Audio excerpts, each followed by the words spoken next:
So we want our schools to be a safe place, and I want parents to have confidence, and I want to make sure that the children know exactly what they need to going back as well. So we have teachers, staff and children returning next Monday, February the 7th. Now, masks will be mandatory in high schools, and we are strongly encouraging masks from year 3 upwards.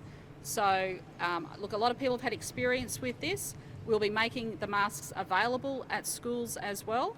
So this is an added safety measure during this particular time. And don't forget, we're going through our peak at the moment, and we delayed the start of the school year because of that. And you can see our numbers are coming down, so I'm very confident that we absolutely made the right decision to delay school by those 2 weeks. Now, teachers can remove their masks to teach, and students can remove them when seated. And like I said, masks will be available at school. Now, it's really important to the whole school community, if you are sick, stay at home.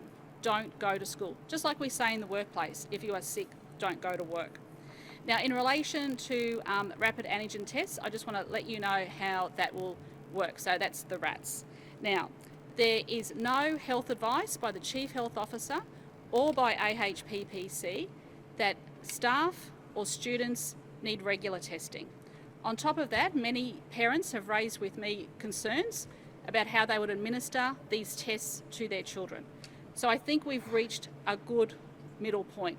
Now, what that middle point means is that in relation to the RATs, we will make a number of them available to schools across our state.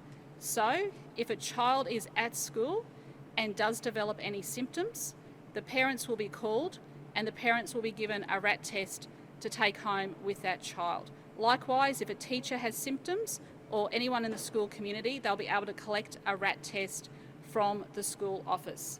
So if, however, you are sick at home, we would encourage you to go to one of our testing health centres.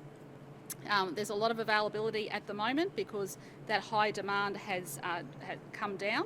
But likewise, the school community have very good networks. So, for example, you might have a friend down the road and they are able to get the test from the school and drop it into your letterbox. So I am quite comfortable that this is the right approach because parents are very concerned about administering it. And like I said, they sometimes are more comfortable taking their child or themselves to a centre, a testing centre for that to happen. But then there are some parents that would be more than comfortable testing their child, and they will be available. But there is no requirement, there is no health advice to have the school community regularly tested. So I just want to make that up front, and that is the decision that Cabinet, the Chief Health Officer, myself, and of course the Health Minister and Education Minister have made. Now, because we can get our school community going safely back to school, it is also the time to go safely back to work. So we know some of our businesses are struggling in the CBD and other parts of Queensland. So, you know, as long as you're wearing masks indoors, it is safe to gradually return back to work. So, of course, speak with your employer, speak with your supervisors.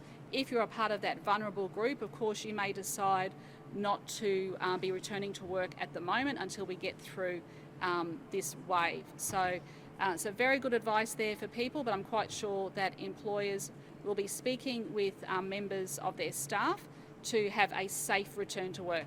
So February 7th, Monday, February 7th, back to school, back to work.